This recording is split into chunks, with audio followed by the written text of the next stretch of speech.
Memory Bank Podcast. Access granted. Auto sequence start. Now downloading.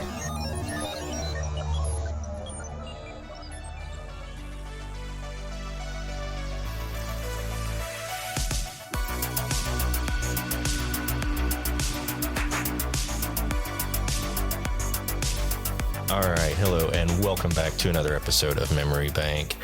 This is a little bit different. This episode of Memory Bank is going to be a little bit different than usual because it's not going to be so much talking about the podcast or the special project that I've been working on, which, by the way, is done.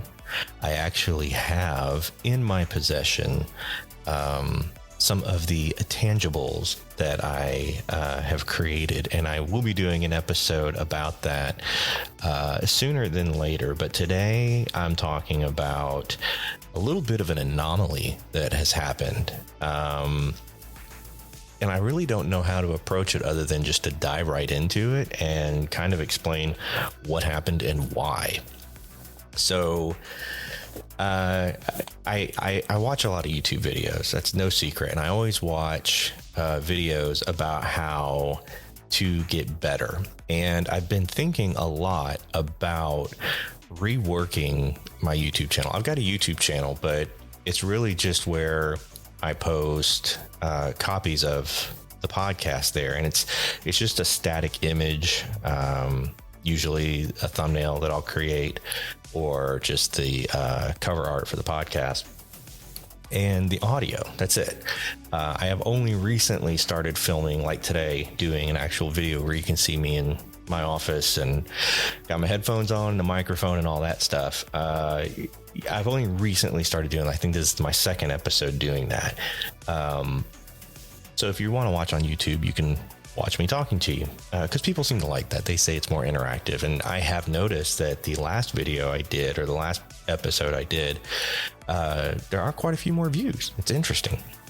So video content with the podcast, you can do audio only. Anyway, the point is, I've been really thinking a lot about, for the past week or so, how I want to go about using YouTube. And in watching videos about the best approach and how to go about getting your channel recognized and ultimately monetized, right? Because that would be part of the goal. So that way I could have an income revenue off of it and help grow the podcast. I was watching a video, and it was a video that just popped into my feed. I can't really give you an explanation as to how it got there. I really don't know, but the video was actually by a woman by the name of Alexa Saranoa. Sorry, I'm butchering her last name. If you're watching on YouTube right now, I've got her channel pulled up, and you can see that in on screen right now. And it was this episode here that I'm highlighting: YouTube over 40, 50, 60 plus, why you'll love it, and why, and it's not why you think it'll change your life. I watched that video, and for reasons I can't really explain, I got really inspired to just grab a tripod, take my phone with me when I was out running some errands, and shoot a video, and just let Alexa know, one, that she inspired me to just do it, because I had been thinking about how I wanted to compose and shoot a video specifically to like reintroduce my YouTube channel and to have some sort of official thing, right? I was making it way harder than it needed to be, which is typical me. And so I just got in the truck and I started recording, and by the end of it, I'd come up with a pretty good video.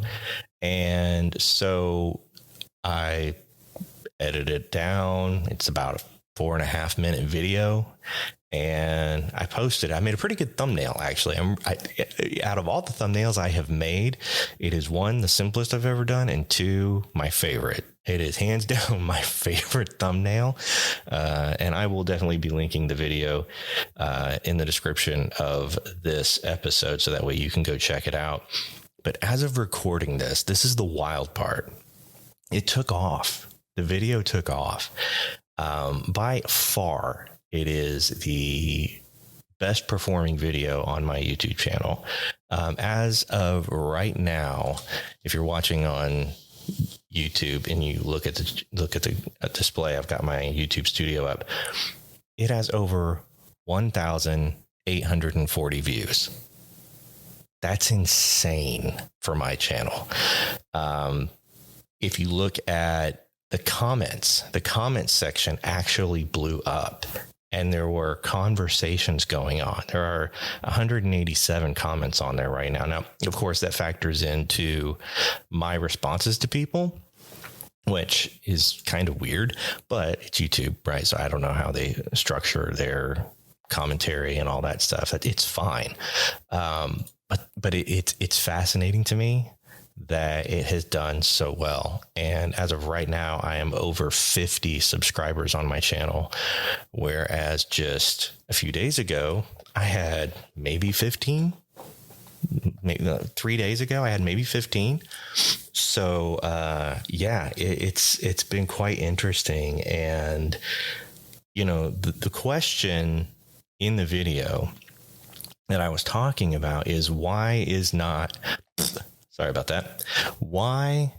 Gen X not dominating YouTube right now in regards to having a presence out there and having channels and content? Because YouTube is generally, you see a lot of younger content. Yeah, we've got the Joe Rogans and we've got the Tucker Carlsons, and because these are people that, in the comments, people who were commenting on my video were saying, hey, you guys, we have Rogan and we have Carlson and we have other Gen Xers out there who are making content, and that's all true. But for the most part, there really is a gap when it comes to Gen X putting content on YouTube. And I was discussing why that is. So I'm not going to dive into it again here. If you want to listen to that, pause the episode and go check out that video and then come back. We can move forward. So I'll just take a break and play my DeVere ad, and then we'll talk on the other side. How about that? Do you worry about the cleanliness of your business? Gain peace of mind with DeVere. Back in 1955, DeVere DeWalt came up with a revolutionary idea. Why not develop a specialty surfactant that would make all-purpose cleaners possible? From that original idea, we've grown to become a leader in developing, producing, and supplying cleaning and sanitizing products. All our products are still made in the USA and designed to make the world a cleaner, healthier place. Our specialty is providing business-to-business solutions. We use advanced technology to formulate and manufacture progressive cleaning solutions for our clients with a constant focus on safety and the environment. Just how extensively are our products used?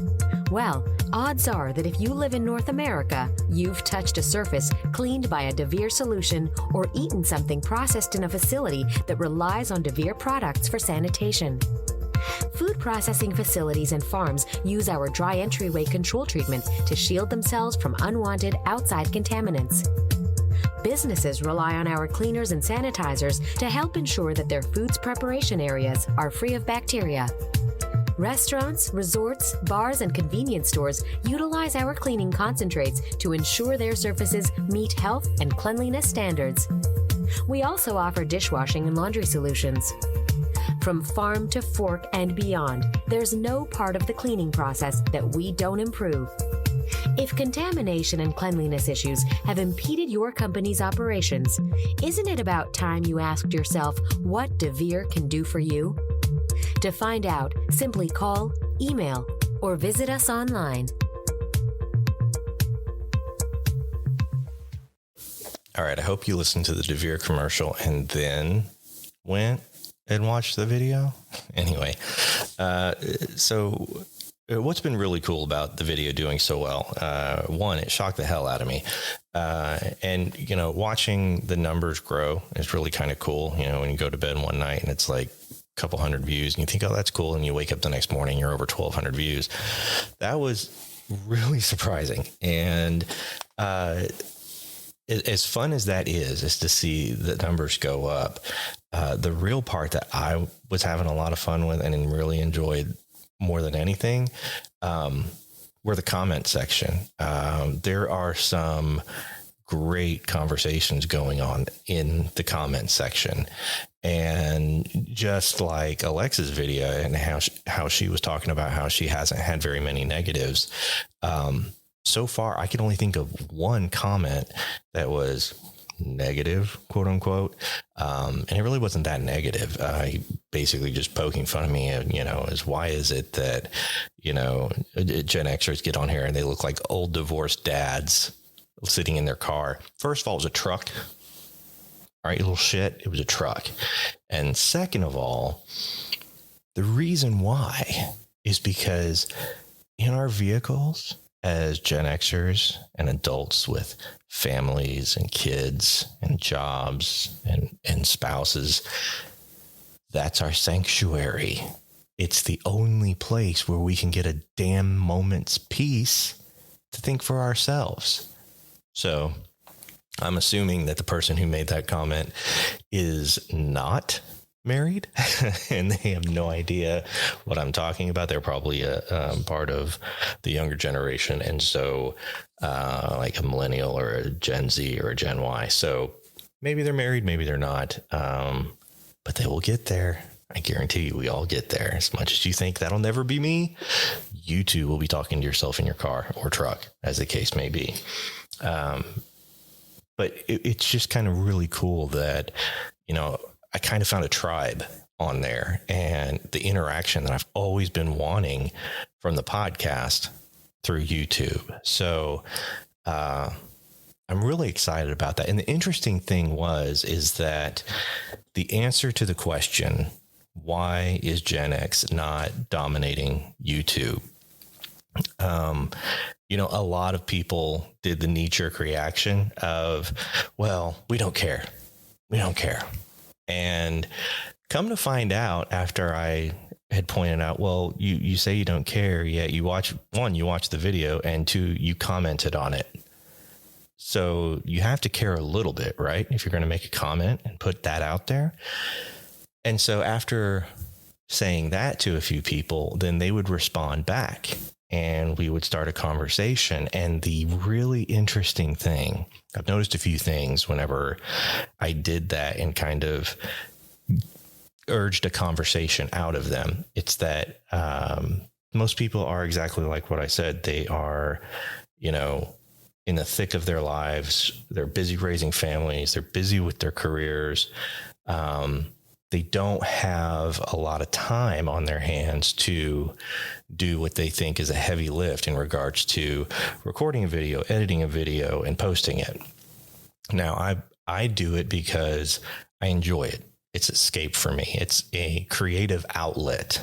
I like doing it. I enjoy the entire process from concept to recording to editing, all of it. I love that. And it's why I like podcasting and why I'm really actually getting interested in video production, is because it's all just a means of telling a story. And I am all about storytelling. And that's the whole reason why I like writing and podcasting and now doing videos, is because I want to be able to tell a story and kind of contribute to what I'm referring to recently as the digital library of our humanity, right? I want to contribute to that and provide some of the knowledge that I've acquired over the years on this planet.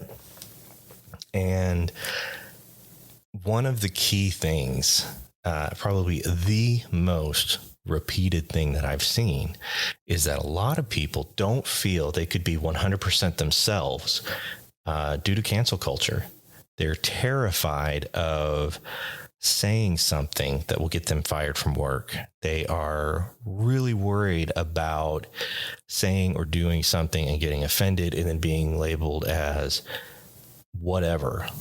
And it's a genuine concern, because when you put yourself out there, whether it's podcasting or doing a YouTube video, you're subjugating yourself to that criticism.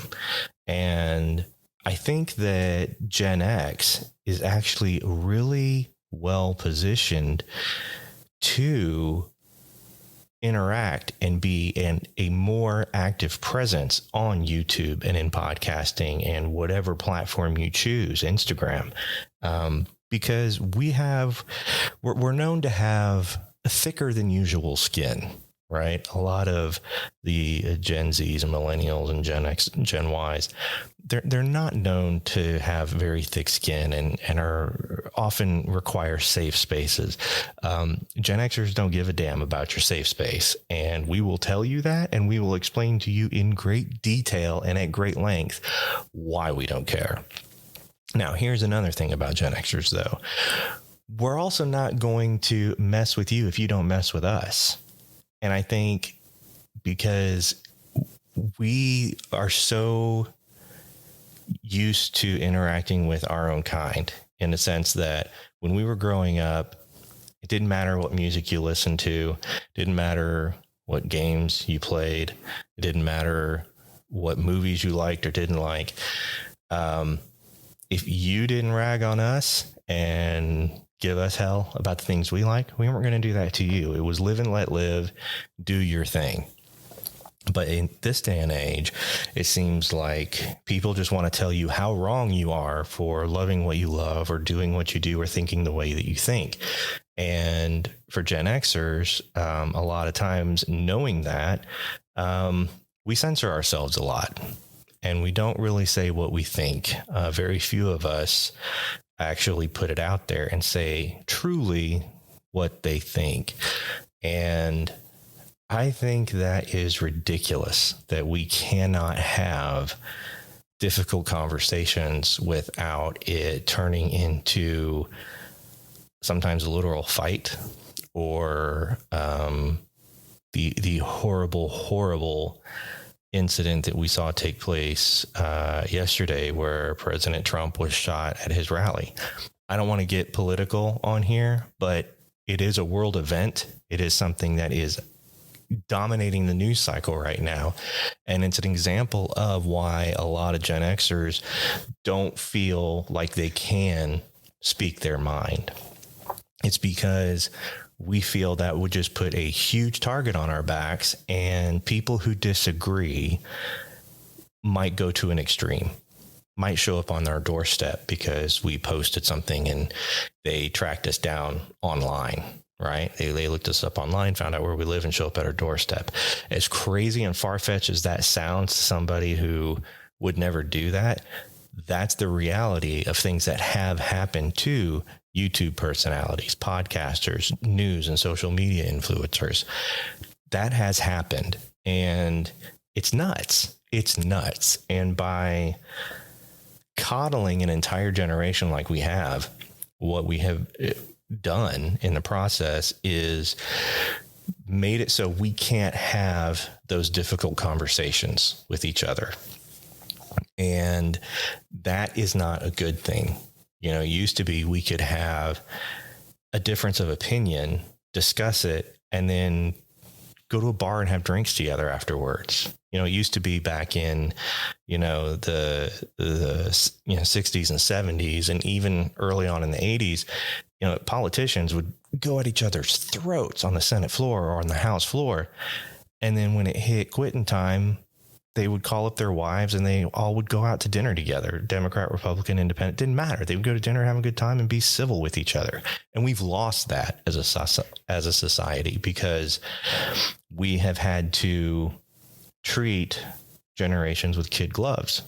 And again, I know this isn't going to be a popular an opinion, and I don't want this to turn into a political show, so I will nip it in the bud. But it's just the most recent and glaring example what happened to President Trump as to why a lot of Gen Xers, especially that we have family and we have children at home who we still need to raise. And so we need our careers in order to provide for our families. It's the reason why a lot of us don't say anything. And I really think that's sad, because I think that Gen X has a lot to teach the younger generation. I think that, and I'm going to go into this further in future episodes. We have a lot of knowledge that we've shared, that we've gained over the years, and it's hard earned because, we were the latchkey kids. We were the ones who, divorce went rampant when we were growing up, and very few of us came out of that unscathed, where the parents stayed together. Mine didn't.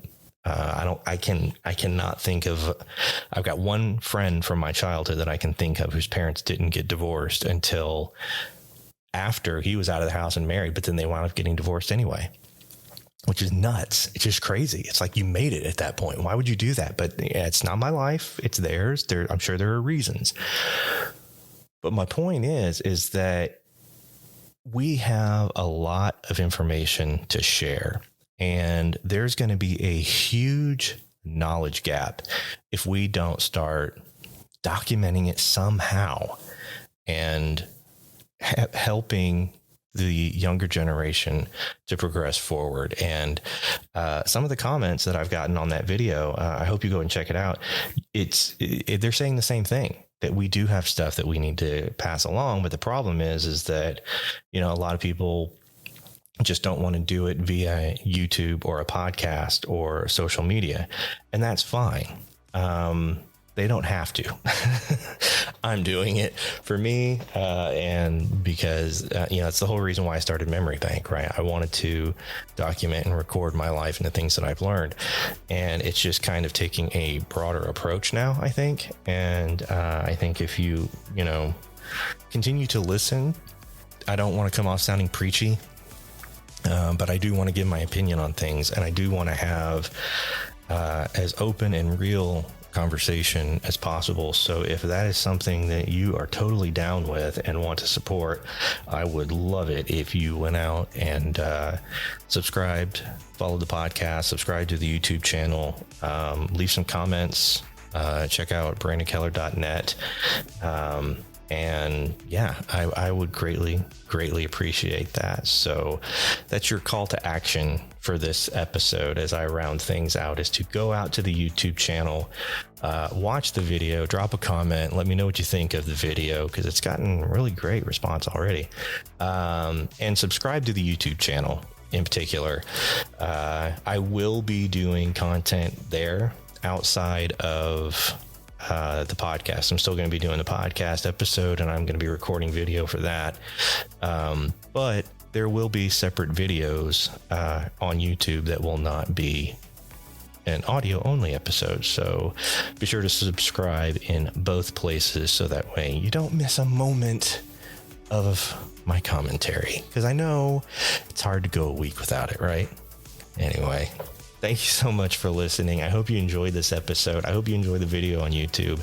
And I look forward to having some really fun conversations coming up in the future, because this whole Gen X shtick kind of thing, it's got me thinking about a lot of really cool things as a Gen Xer that I want to share. And I want to talk about, and I want to kind of reminisce and go down memory lane. And that's going to be coming up in some future episodes. So stay tuned. And as always, again, thank you so much for listening. Take care of each other out there.